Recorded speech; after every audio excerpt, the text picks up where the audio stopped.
W. Entonces, tenemos U' menos H de T, U de T, igual a G de T. ¿Quién es nuestra factor de integración? Pues a alguien se le ocurrió que era alguien que tiene que ver con ¿cómo puedo construirlo?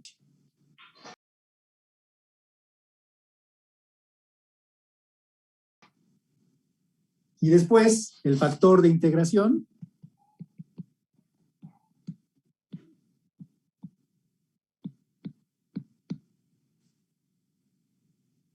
E a la H.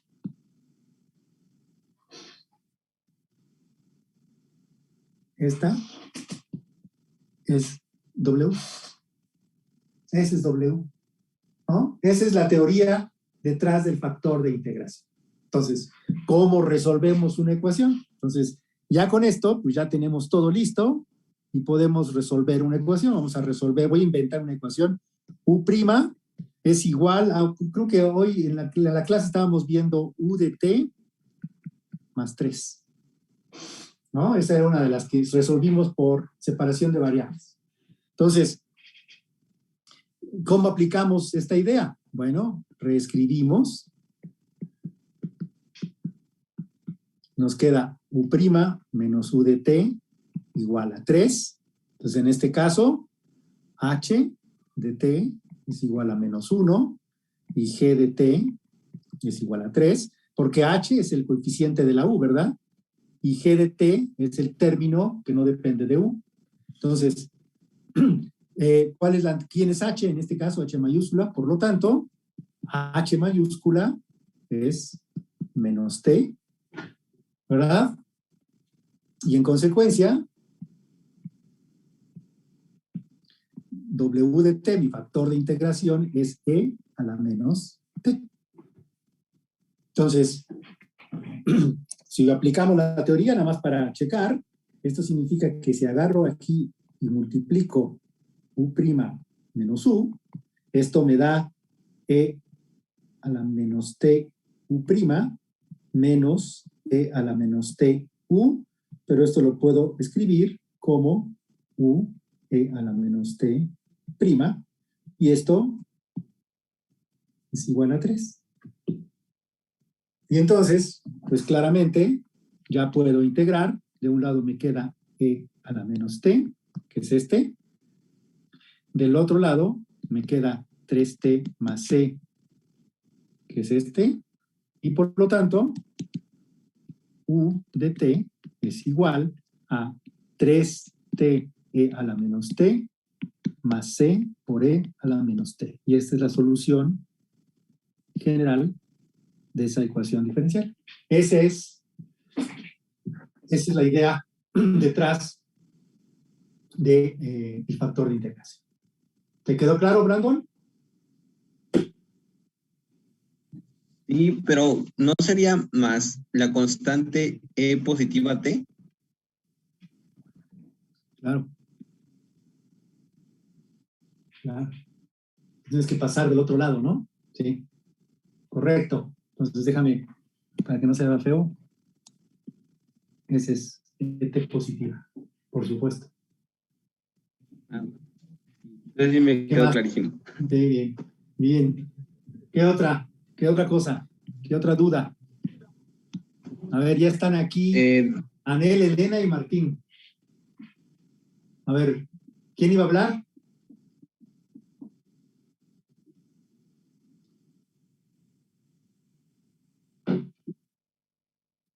Entró Iván también. A ver, ¿quién? Bueno, yo tenía duda con el ejercicio de cómo encontrar que decrece a la mitad. Porque ¿Cómo encontrar qué? Perdón, no te oí. Cuando decrece a la mitad, el periodo de... Sí. Ok, entonces vamos a ver.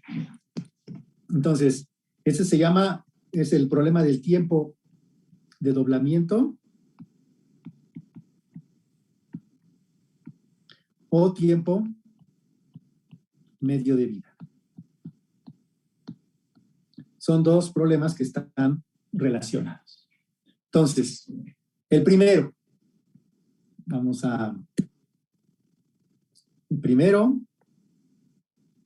ustedes, ahorita que está de moda, pues tenemos nuestra curva epidémica, ¿verdad? Como decían los del CONACYT que iba a ser, que resultó un chasco.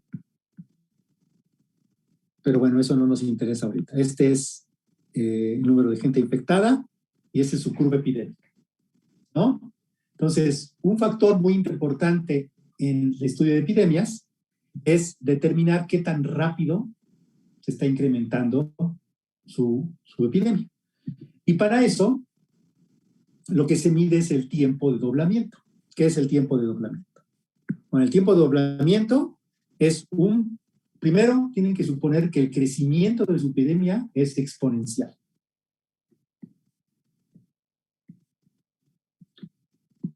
Crecimiento o proceso, ¿verdad? Exponencial. Aquí estoy poniendo un ejemplo, la epidemia, pero nada más. Entonces, ¿qué es lo que quiere decir tiempo de doblamiento? Bueno, porque si yo empiezo con una cierta cantidad de gente enferma, quiero saber el tiempo en el que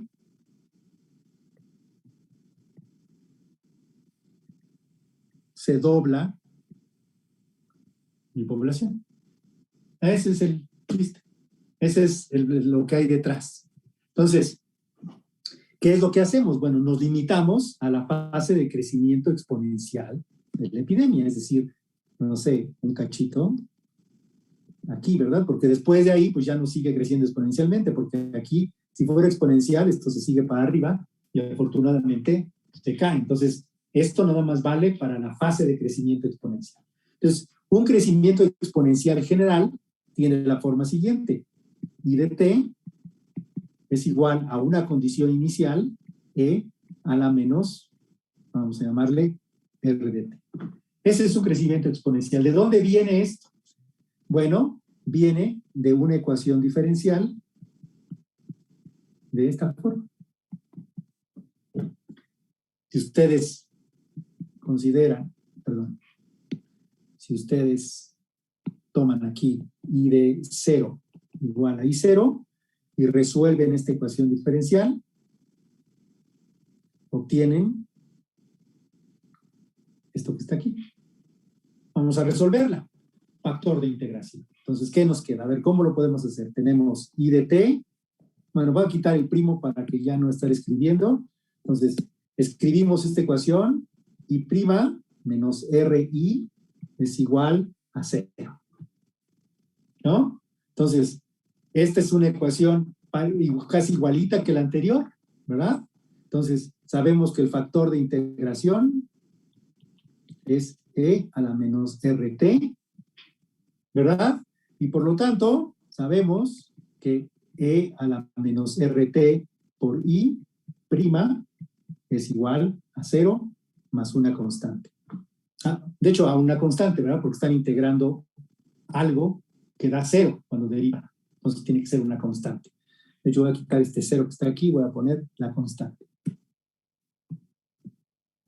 Esta parte, esta pasada de aquí para acá, que ahorita la hice sin verificar, hay que verificar que realmente sea su factor de integración. Porque generalmente la mayor parte de los errores ocurren porque no tienen bien el signo del numerador, del exponente. ¿Sí? Entonces, tenemos esta ecuación. Por lo tanto, despejamos I de t, esto queda C E a la RT, I de 0 es igual a I0, es igual a C por E a la R0, es igual a C, por lo tanto nos queda que I de t es igual a I0 por E a la RT. Ahí está. Entonces sí, esta fórmula de crecimiento exponencial es la solución de una ecuación diferencial lineal de ese tipo, que es la ecuación diferencial de crecimiento exponencial. Así se llama. Ahora, ¿cómo calculamos el tiempo de doblamiento? El tiempo de doblamiento dice, aquí, esta gráfica, dice que quiero el tiempo donde mi población sea 2 veces con la que empecé. Entonces, la población 2 veces con la que empecé al tiempo t, t sub d es esta. Esta es la población con la que empezaste. Y aquí, este es el tiempo que quieres encontrar, el TD. ¿Sí? Entonces, ¿cómo resuelves esto? ¿Te fijas? Es 2 veces con lo que inicié. ¿Y cómo iniciaste? Iniciaste con I0. Y el tiempo en donde eso ocurre, pues tiene que ser el tiempo en que este lado sea igual a este lado. Entonces, con esto, el I0 se cancela y me queda E, R, T sub D.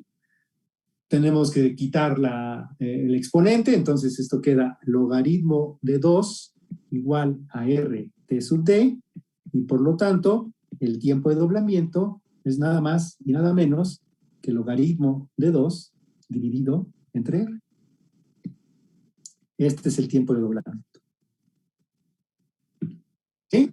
Entonces vamos a pasar al otro, antes de preguntas, porque la otra es simple y sencillamente la hermana, la prima de esta ecuación, porque es la ecuación de decrecimiento exponencial, que es esta. Entonces, a esta, si la resolvemos por factor de integración, entonces aquí resolviendo factor de integración, ¿qué tengo? Pues tengo I' más RI, este es más, igual a 0. Por lo tanto, el factor de integración es E a la ¿qué? A la RT, ¿verdad? RT. Entonces, aquí esto implica que I por E a la RT es igual, prima, es igual a 0. Por lo tanto, I de T, E a la RT es igual a una constante, y en consecuencia, I de T es igual a E a la menos RT por C, y ya no hago lo otro porque es lo mismo, me queda que I de T es igual a I de 0 por E a la menos RT. Nada más que aquí la pregunta es al revés, ¿verdad?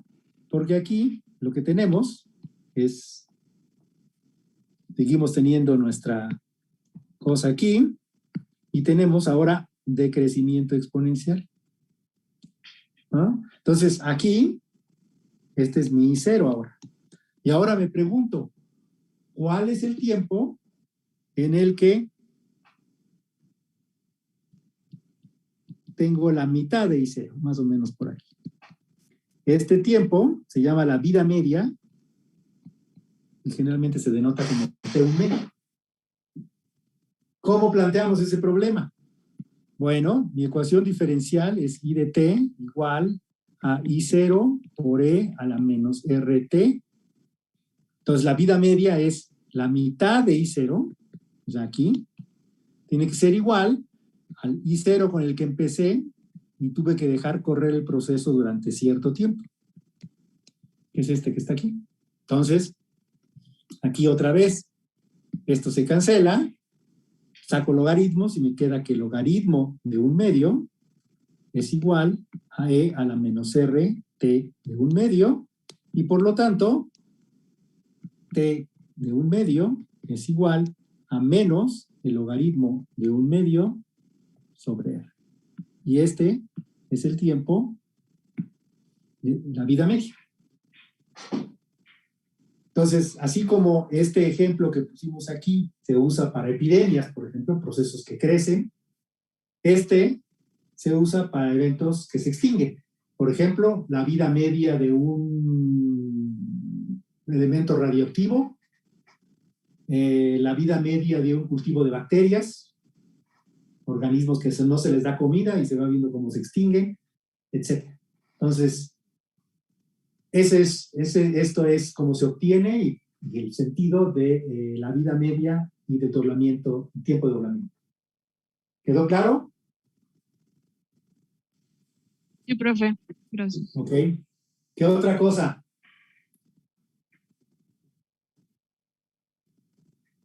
¿Algún otro problema?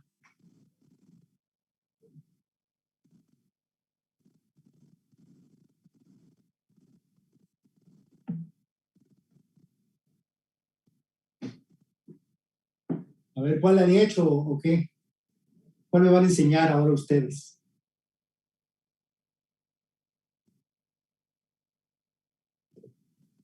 Yo tengo duda con los que acabamos de hacer en clase, el número 4, al momento de, para que quedara la integral y sea nuestra a al cuadrado. ¿Cómo quedó? Sí, eso. Esta que está aquí, ¿verdad? Sí. Bueno, aquí, este problema es realmente de integración, ¿verdad? Pero Sí. vamos a ir pasito por pasito. Entonces, tenemos esta ecuación diferencial, ¿no? Tenemos que resolverla por separación de variables. No nos queda otra porque es no lineal. Entonces, la escribimos. ¿Sí? Y entonces, lo que noto es que en mis tablas de integrales tengo la integral de una cosa que va como 1 sobre b cuadrada menos a cuadrada. Y yo lo que tengo no es b cuadrada menos a cuadrada, sino que tengo u al cuadrado por una constante menos g.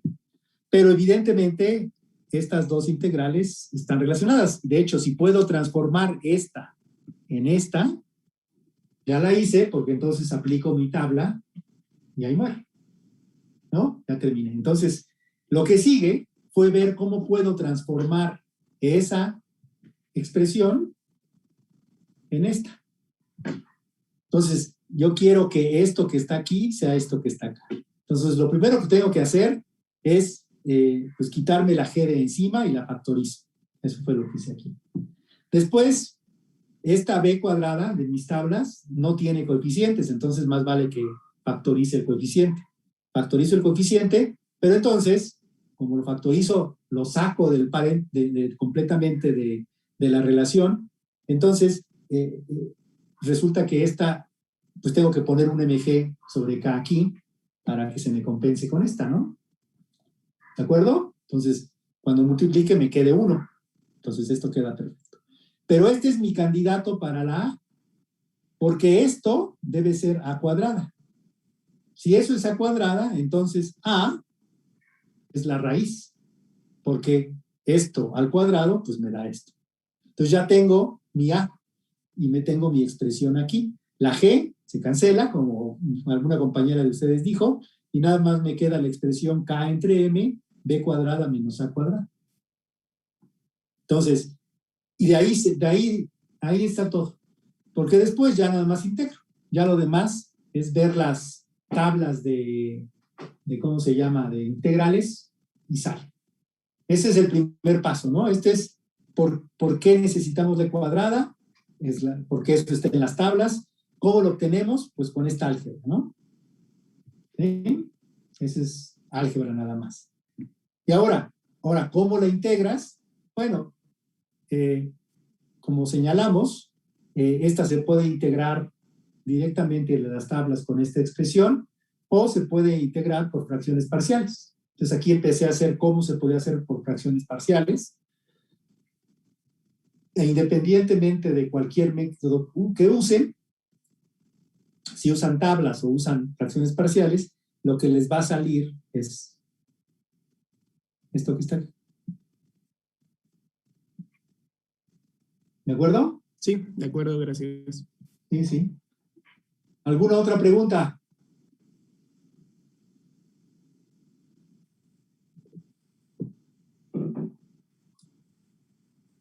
¿Alguna otra pregunta? Dice una compañera en el chat que ella tiene duda en el ejercicio que habla sobre la ley de enfriamiento de Newton, donde Ok. nos pedía calcular el tiempo al que U de t es igual a 80 Ok. grados. A ver, ¿dónde está la ley de enfriamiento de Newton? ¿En qué clase fue? Fue la semana pasada, ¿verdad? Sí, A creo ver. que sí. A ver, ¿dónde está? Esto no es. Este es el circuito. Este es factor de integración. ¿Dónde está la ley de enfriamientos de Newton? Ecuaciones separables. Tiempo acorde a la mitad. Medida media. Volumen. Es el 4. Este es el 4, el 4. Resuelve la ecuación de enfriamiento de Newton usando U0 igual a 0, usando el factor de integración. Ok. Entonces, a ver, la ley de enfriamiento de Newton la acabamos de resolver, ¿verdad? ¿No? ¿Qué es este, no? La habíamos deducido, es que me acuerdo que la habíamos deducido, no quiero equivocarme. Habíamos deducido la ley de enfriamiento de Newton. ¿Dónde? Aquí, este es, ¿no? Aquí es. Ah, ahí está la ley de enfriamiento de Newton. Entonces, fíjate, la ley de enfriamiento de Newton, vamos a agarrarla y vamos a escribir aquí, vamos a tomar esta ecuación, bueno, K es igual a 0, vamos a copiar y vamos a irnos hasta la sección de ejercicios para no confundirnos. Entonces, aquí, ¿no? Entonces, aquí está la ley de enfriamiento de Newton. Entonces, este es ley de enfriamiento de Newton. Ley de enfriamiento de Newton. Ok, entonces, para resolver la ecuación diferencial, lo peor que pueden hacer es aplicar el automático. Tienen que pensar en la ecuación, ¿no? Entonces, esta ecuación, si ustedes la escriben, U' de t igual a menos k u de t más k a de t, se ve claramente que es una ecuación, esta es lineal, ¿verdad? Es una ecuación lineal. U aparece solamente en una primera potencia. Por lo tanto, podemos usar el método ¿cómo se llama esto? De factor de integración, ¿no? Entonces, vamos a usar el método de factor de integración. Entonces, usemos el método de factor de integración.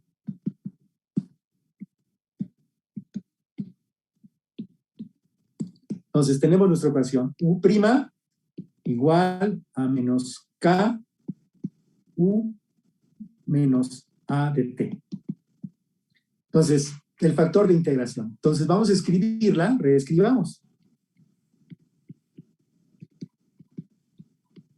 Es decir, pasamos todo lo que tiene U de un lado y dejamos lo que no tiene U del otro. Entonces, esto me queda U' más K de U es igual a K por A de T. ¿Sí? Esa es la que tenemos. Por lo tanto, ¿quién es el factor de integración? K de t. E a la K de T. E a la K de T. ¿Verdad? Entonces, por lo tanto, E a la KT, U' más KU es igual a U E a la KT prima. Siempre hay que verificar, porque se pueden equivocar en el signo de la W aquí arriba. Ya tienen eso. Entonces, escribiéndolo así, entonces, ¿qué es lo que obtienen? De un lado tenemos esto y del otro lado, pues vamos a tener U E a la KT prima es igual a K por E a la KT A de T. Porque si multiplicamos por un lado por E a la K de T, también del otro lo tenemos que multiplicar. Entonces, si tenemos eso, integrando, pues obtenemos U E K de T es igual a la integral K por la integral E a la K de T A de T más una constante. ¿Sí? Y bueno, la solución general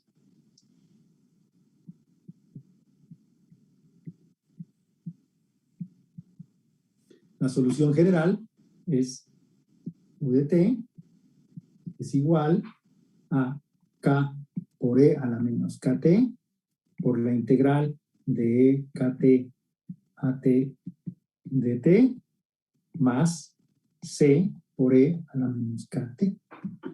Y esa es la solución general. Ahora, dependiendo quién es A, la A mayúscula, pues ya podremos integrar la función que está ahí dentro del integral, dentro del integral, y resolvemos el problema. Pero así como está dado el problema, es simplemente esto, ¿no? Entonces, observen ustedes que, fíjense, no, aquí no se ve eso. No, simplemente ahí quedamos. Esa es la solución general de la ecuación de enfriamiento de Newton. En general, la A usualmente es una función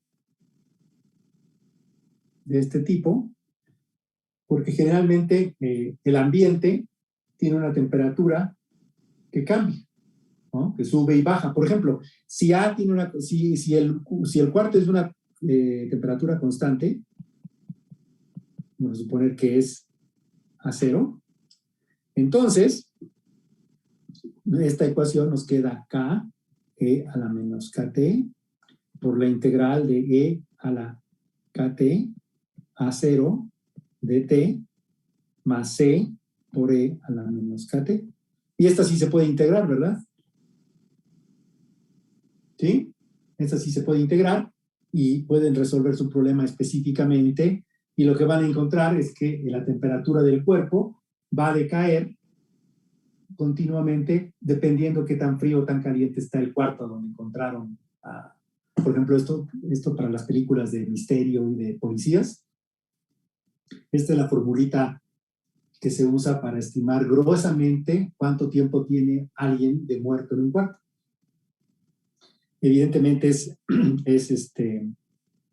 muy difícil porque el cuerpo de un ser humano pues es un cuerpo grande, pesa varios kilos, va a depender del peso de la persona, etcétera, pero en principio digamos que para el efecto de las películas esta es una buena aproximación. ¿Sí? ¿Quedó resuelta tu duda? Sí, profesor, gracias. Ok. ¿Alguna otra pregunta?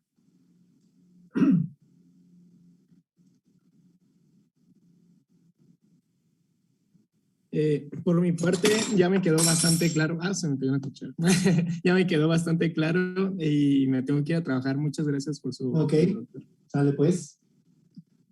¿Alguien más?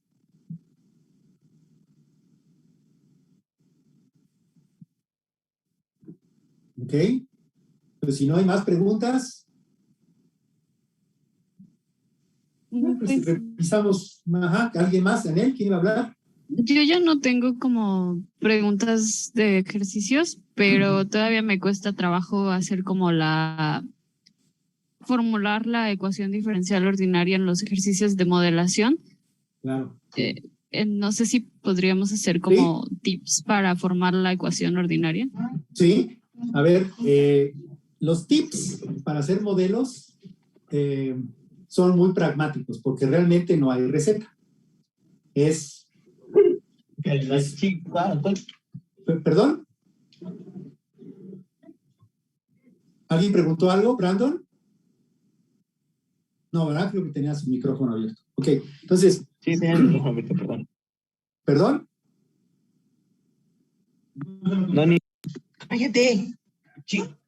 Que sí tenía su micrófono abierto, dice. Sí, ok. Entonces vamos a ver un ejemplo que hayamos hecho de modelación. ¿Cuál podrá ser? A ver, ¿cuál vimos? El que vimos hoy del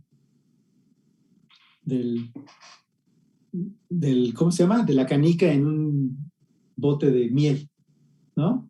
Este es interesante porque es la segunda ley de Newton, ¿verdad? ¿No? En este caso, para modelar este tipo de cosas, pues es aplicar la segunda ley de Newton. Y en este caso, la aplicación de la ley de Newton tiene dos componentes fundamentales. Uno, entender que la segunda ley de Newton expresa la relación entre el total de fuerzas que actúan sobre un cuerpo y que son relevantes para el movimiento del cuerpo que nos interesa. Es todas las fuerzas. ¿Ah? ¿Y qué es una función vectorial? En general, las fuerzas son vectores en 3 dimensiones. Y nosotros en este tipo de problemas estamos restringiéndonos solamente a la vertical. Esas son las dos cosas. Una, que la fuerza en la segunda ley de Newton es la suma de todas las componentes de fuerza que actúan sobre el cuerpo. Y segunda, que podemos restringirnos no a 3 dimensiones, sino quizás a una superficie o mejor a una línea. Esas son las dos observaciones importantes. Y después, simple y sencillamente formular qué son las fuerzas en las que la descomposición de las fuerzas que son relevantes en el problema. En este caso, la fuerza igual a masa por aceleración está descompuesta en 2 factores. Uno que tiene que ver con la gravedad, que es la caída del cuerpo, y otro que tiene que ver con la resistencia, a la que se oponen el tamaño del cuerpo, la viscosidad del fluido y el peso del fluido. Por ejemplo, el ejemplo que pusimos fue en un bote de miel, una canica, ¿verdad? No sé, una agüita debe tener como medio centímetro de diámetro, ¿no? Si agarran una esfera de esas de Navidad, es una cosa más grande, pero tiene menos masa. Entonces, se podrán imaginar que si ponen una canica en la miel, la canica se va a sumir, aunque sea despacio, pero se va a sumir. En cambio, una esfera de Navidad se va a quedar arriba. No va a ser, la gravedad no va a ser suficiente para vencer la resistencia del cuerpo. Entonces, tenemos esos 2 componentes. Una es la gravedad, la aceleración de la gravedad, la fuerza que va hacia abajo, y la otra es la oposición a esa fuerza que la dan esta combinación de la masa del objeto, el radio del objeto y la viscosidad del medio. ¿De acuerdo? ¿Sí? ¿Queda bien? Por ejemplo, sí. para ver cómo influye la masa, si ustedes toman una agüita, que es de esas canicas de cristal nada más, o toman una de esas balines, creo que se llama, que son canicas, pero eran de, no sé, ahora todas las vendan, pero en mi época todavía vendían los balines que eran de plomo, y ustedes la ponen en la miel, les aseguro que la de plomo, boom, se va a ir más rápido que la de agüita. Entonces, no solamente depende de la viscosidad y del radio de la canica, que pueden tener el mismo radio, sino también de la masa. Entonces, todas estas fuerzas son las que actúan en contra de la gravedad. ¿De acuerdo? Entonces, descompones tu fuerza en eso, en esos 2 componentes, y escribes simplemente masa por aceleración es igual a la masa por la aceleración de la fuerza hacia abajo, más la masa por la aceleración de la fuerza hacia arriba. ¿De acuerdo? Eso es lo que tienes. Eso es absolutamente, es todo. No hay más que mover. Entonces, ese es un ejemplo. A ver, otro ejemplo. A ver, ¿cómo les construyo un modelito? A ver, ahorita les construyo un modelito de... este nada más para que vean cómo se construye, es paréntesis cultural. Estamos muy ahora con epidemia, ¿no? Pues vamos a armar un modelo de transmisión de enfermedades.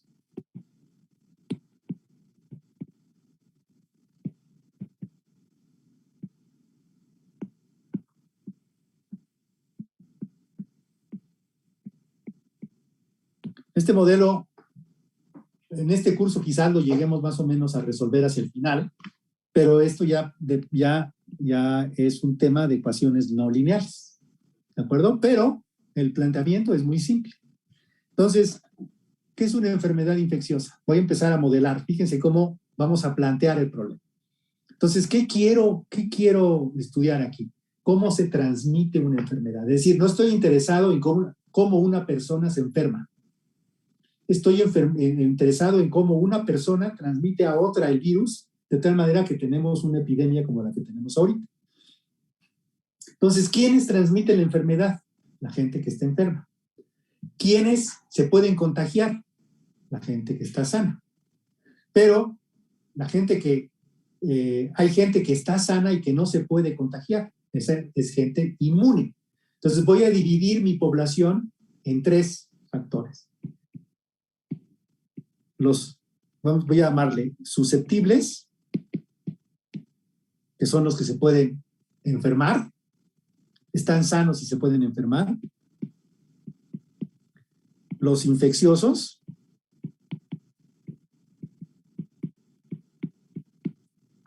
que son los enfermos, y los recuperados, que son los inmunes. Y fíjense que esto lo puedo representar como mi tanque. Tengo mi tanque lleno de susceptibles. Estos, a una cierta tasa, se vuelven infecciosos. Y estos, a una cierta tasa, sanan. Entonces, aquí, en lugar de tener un solo tanque, tengo 3 que están conectados. ¿Ya? Entonces, ¿qué es lo que yo esperaría ver pasar? Bueno, como aquí nada le entra a los susceptibles y los recuperados, estamos suponiendo que no se mueren, simplemente cada vez hay más recuperados, aquí no sale nadie. Entonces, ¿qué es lo que yo esperaría que pasara? Bueno, primero tendría aquí, toda la gente estaría susceptible. Abro la llave, es decir, comienza la infección, y entonces comienzan a pasar susceptibles aquí, pero al pasar acá se vuelven infecciosos. Y después, al regresar acá, se vuelven recuperados. Eso es lo que debe ir pasando, uno por uno. Entonces, ¿cómo se produce ese cambio? Entonces, ahora sí voy a empezar con las ecuaciones diferenciales. ¿Qué es lo que quiero hablar? La tasa de cambio de los susceptibles con respecto al tiempo. ¿De qué depende? Pues depende de que un susceptible se encuentre con un infectado y que de ese contacto resulte una infección. Es decir, vamos a poner lo siguiente. Si los susceptibles son los azules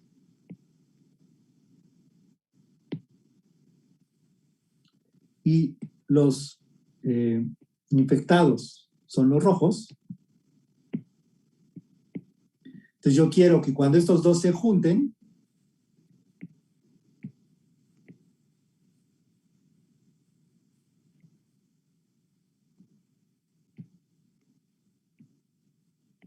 me resulten 2 rojos.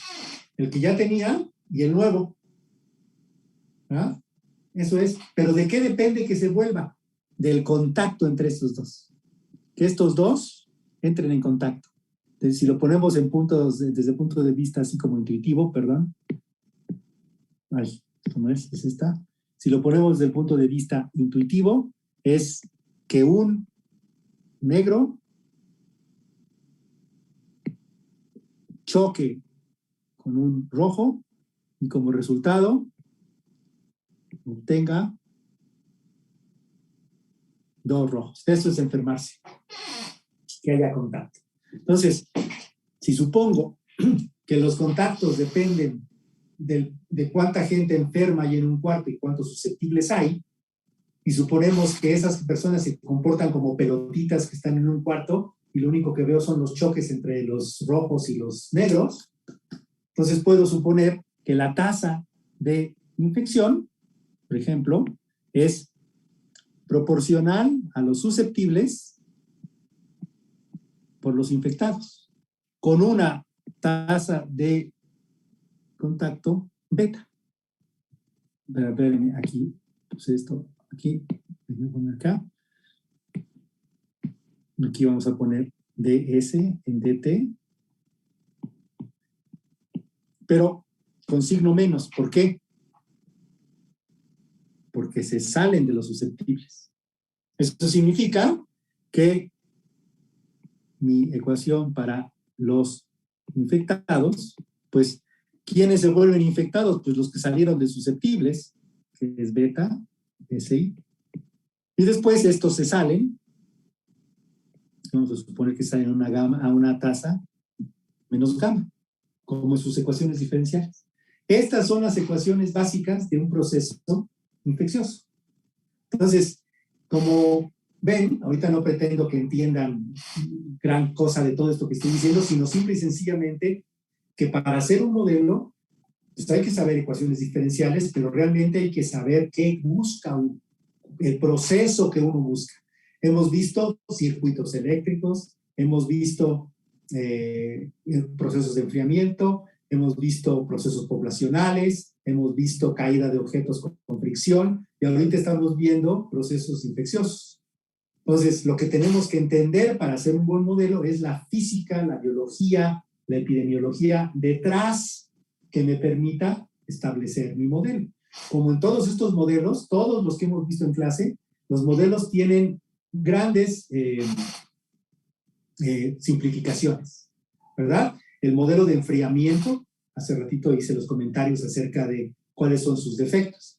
Y realmente hay una frase famosa en el área de modelación que dice: los modelos matemáticos están mal, representan caricaturescamente la realidad. Realmente un modelo lo debes juzgar no por si está bien, porque siempre le van a faltar cosas, sino por si es útil. Entonces, la utilidad del modelo matemático es la que importa. Aparte están las matemáticas, ¿verdad? Esa es otra cosa. Pero los modelos se caracterizan por tener utilidad. Y una herramienta fundamental para trabajar con modelos son las ecuaciones diferenciales ordinarias. Y este proceso de modelamiento lo vamos a ir aprendiendo poco a poco. Desafortunadamente tenemos esto de la pandemia que dificulta un poquito las cosas, pero yo espero que podamos llegar, cuando tengamos un poquito más de elementos, con un poquito más de computadora y cosas numéricas, poder ya tener sesiones de modelación usando las ecuaciones diferenciales y resolver un poquito, como hicimos ahora en clase, de que no solamente es tener la solución analítica, sino ver la numérica, ver los parámetros y ver qué tanto sirve o no sirve ese modelo. Entonces, espero que esta breve presentación pues haya dado alguna idea de cuáles son los factores que intervienen en la modelación de un problema. Entonces, eso se aprende con el tiempo, es práctica. ¿De acuerdo? Es como muy artesanal, es como un carpintero. Un carpintero no le enseñan teoría, ¿no? Esta es la madera y tiene este grueso. No, el carpintero aprende, ponte a hacer esto, ponte a hacer lo otro, haz aquí, haz allá, ve allá, clava aquí, compone allá, serrucha aquello. Así es como se aprende en las artes. Así es como se aprende en modelación. Así que, paciencia y medraremos, como decía Don Quijote. ¿Algún otro comentario? La diferencia de los infectados respecto al tiempo no sería negativo tampoco. Bueno, no, porque en este caso, estos salen, pero aquí entran. Aquí salen y aquí entran. ¿De acuerdo? Entonces, la ecuación para R, por ejemplo, pues sería gamma I. Son los que salen de I, entran a R. Acuérdense que aquí los tinacos no tienen salida, o sea, en términos poblacionales, nadie se muere. Lo único que puede pasar es que una persona se enferme y después sane. ¿Sí? Entonces, este además habla de algo muy importante. En los procesos, en los modelos tienen también una escala de tiempo de validez. Obviamente, para una enfermedad como se va a volver la de COVID, que va a durar por muchos años en la población, pues siempre va a haber nacimientos y va a haber muertes. Pero si estamos viendo nada más un brote epidémico del inicio de la epidemia, podemos decir que los nacimientos y la mortalidad era tan poca que lo único que importaba era cómo pasaban los susceptibles, a los infectados, a los recuperados, y este sería el modelo que estaríamos trabajando. Este modelo es famoso, este modelo es el llamado modelo de Kermack y McKendrick. De epidemias. Kermack era químico y McKendrick era médico. ¿De acuerdo? Entonces, y este modelo es como 1932, una cosa así. Ya tiene sus años. ¿Ok? Y esto lo vamos a ver ya muy tarde en el curso, o quizás ni siquiera nos dé tiempo, pero estos son el tipo de modelos. Por ejemplo, en física hemos visto la ley de Newton, y bueno, la de radiación, caída radiactiva, etc. Pero en biología, uno de los modelos más simples que hay es este que está aquí, este Kermack-McKendrick. Pero si se fijan, inmediatamente es no lineal, porque aquí tienen productos de funciones, y aquí esto se llama un sistema de ecuaciones diferenciales. Eso sí vamos a revisar en el curso. Sistemas de ecuaciones diferenciales, y cómo se trabajan, y cómo se resuelven, y sus propiedades básicas. Pero este es como un paso más allá. Tengo un sistema de ecuaciones, además, no lineal. ¿Cómo lo resuelvo? ¿Cómo puedo decir cosas útiles de la realidad usando el modelo? Esa es la idea. ¿De acuerdo? ¿Alguna otra pregunta? Sí, profe, gracias. ¿Alguna otra pregunta?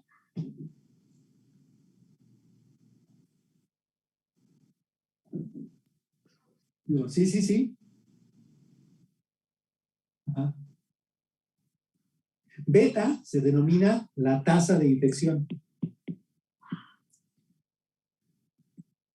Ah, ahí es donde la puerca tuerce el rabo. Muy difícil de calcular la tasa de infección. Entonces, se puede calcular, esta beta depende de dos cosas. De cuántos contactos tiene una persona enferma con otra, de hecho, cuántos contactos tiene una persona, y la probabilidad de que cada contacto sea infeccioso. Entonces te imaginarás que para ver cuántos contactos tiene una persona con otra, necesitas determinar qué es un contacto. Por ejemplo, enfermedades de transmisión sexual son las más fáciles, porque es evidente qué quiere decir contacto, ¿verdad? Independientemente del estilo y del tipo de relación sexual, no importa, es claro lo que significa tener contacto sexual. Pero a ver, con una enfermedad como el COVID, ¿qué significa tener contacto? Evidentemente con el COVID, a diferencia de contacto sexual, con el COVID el contacto es si estás en un cuarto encerrado, aunque estés a 3 metros de distancia, si el cuarto está encerrado, tienes un contacto. ¿Verdad? Entonces tienes que como que cada enfermedad tienes que caracterizar cómo se transmite para poder definir qué significa un contacto y después poder contarlos. Entonces, cada enfermedad tiene eso. Y una vez que tienes esa definición de contacto, también tienes que determinar la probabilidad de que ese contacto resulte en infección. Para poner los dos ejemplos, el hecho de que alguien tenga gonorrea y la otra persona no tenga gonorrea y tenga relaciones sexuales, no necesariamente quiere decir que vaya a haber infección. Puede ocurrir la infección con cierta probabilidad. Quizás una probabilidad muy alta, 0.7, 0.8. Pero es una probabilidad, puede ocurrir que no te den por pura suerte, digamos. Igual en el caso de un cuarto cerrado. Si estás en un cuarto cerrado con una persona covidosa, no tienes mascarilla, puede ser que por casualidad no te enfermes. Pero es una probabilidad, hay que determinarla, ¿no? Entonces, ya que determinas esa probabilidad y el número de contactos, puedes estimar beta.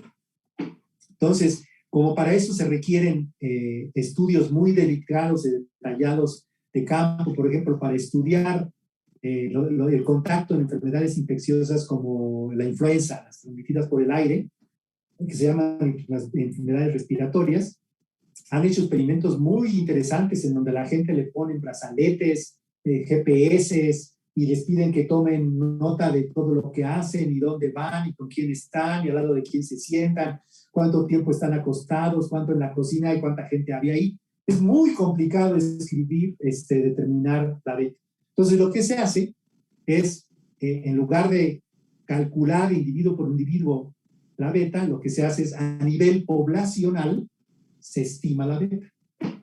Dependiendo de cuántos susceptibles hay en el tiempo, de cuántos infectados hay en el tiempo, estimo la beta. Un poco lo que vimos hoy en clase. Tú tienes datos sobre la población, tienes la capacidad de carga, más o menos la puedes adivinar, tienes con cuánto empezaste y después comienzas a hacer manipulaciones de los datos para tratar de encontrar la R. Esa idea más formal, más robusta, es la que se usa para estimar beta. Entonces, esto que vamos a estar viendo en este curso va a ser muy útil para poder resolver realmente ecuaciones diferenciales. ¿Ok? Vale. Qué bueno que les parece interesante. ¿Alguna otra pregunta? Ok.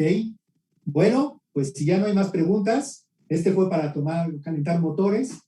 Vamos al próximo martes habrá otra y espero que hagan más ejercicios y aquí discutamos las dudas sobre los ejercicios y podamos usar este tiempo para aclarar e ilustrar y ver cosas quizás un poquito más generales del curso, que no van a estar en el examen obviamente, pero que puede ayudarles para entender el curso. ¿Qué les parece? Sí, profe, ¿Sí? está perfecto. Ok, pues entonces... A propósito, sí. en el examen, ¿son ejercicios de modelación o de los No, métodos que porque no hemos vamos visto? a tener suficiente tiempo. Para modelación vamos a, yo creo que en unas 2 o 3 semanas. Ahorita vamos a seguir siendo, van a ser ejercicios de lo que vimos en clase, resolución de ecuaciones. No les voy a pedir que construyan el modelo, les voy a dar el modelo o la ecuación y les voy a pedir que le hagan cosas. Ah, ok, ¿Sale? muchas gracias. Sí, Sí, sí. ¿Algo más? Bueno, de mi ahora al parte rato, no. hoy en la noche, pongo las notas de hoy en el Classroom y listo. ¿Sale? Sí, profe, gracias. Muy Hasta bien. luego. Pues se cuidan. Bye. Nos vemos el jueves. Órale. Dios.